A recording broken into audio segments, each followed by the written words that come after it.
Now, Prime Minister Narendra Modi's words were clear and uncompromising. India will identify, track and punish. He said we will pursue those responsible to the ends of the earth. This is not rhetoric.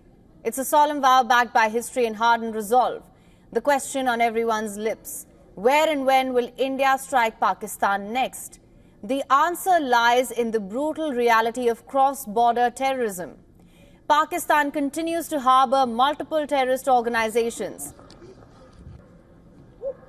like Hizbul Mujahideen, Lashkar-e-Toiba and Jaish-e-Mohammed.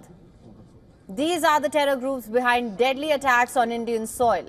These terror camps scattered across Pakistan, occupied Kashmir and beyond remain the nerve centers of terror that India has vowed to dismantle. Diplomatic measures have been swift and severe. India has suspended the Indus Water Treaty.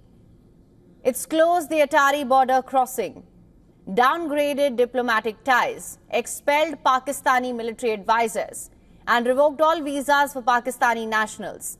These decisive actions signal India's intent. Enough is enough, but these are only the opening moves.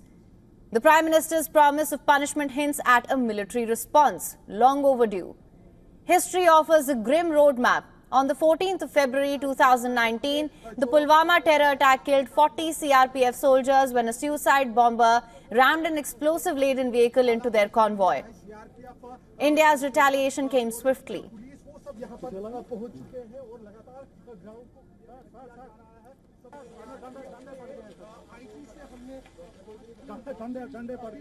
Just 12 days later, on the 26th of February, the Indian Air Force struck a Jaish-e-Mohammed training camp deep inside Pakistan. In Balakot precision airstrikes, 12 Indian Air Force's Mirage 2000 fighter jets unleashed 5 one-ton payloads targeting terror infrastructure with surgical accuracy.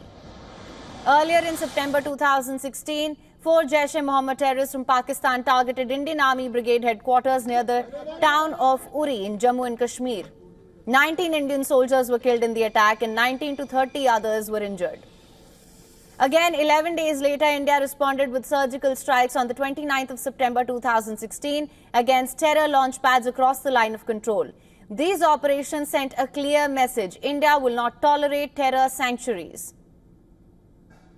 Going further back, in 2001, India's parliament was attacked. The attack was carried out by 5 Jaish-e-Mohammed terrorists. 9 security forces died in the attack. The attackers were killed. New Delhi took a hard stance,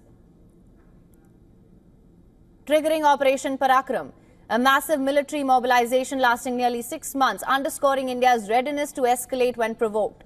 Today, with tensions at a boiling point following the dastardly attack in Pahalgam, India's diplomatic arsenal is deployed, but the military option looms large. Analysts predict a strike could come within days or weeks. The targets are clear: terror camps of Jaish-e-Mohammed, Lashkar-e-Toiba, Hizbul Mujahideen, training grounds and logistical hubs that fuel terror inside India. Now, India is no longer content with symbolic gestures. The time for decisive, forceful action is now. Pakistan must understand harboring terrorists will invite relentless punishment wherever, whenever.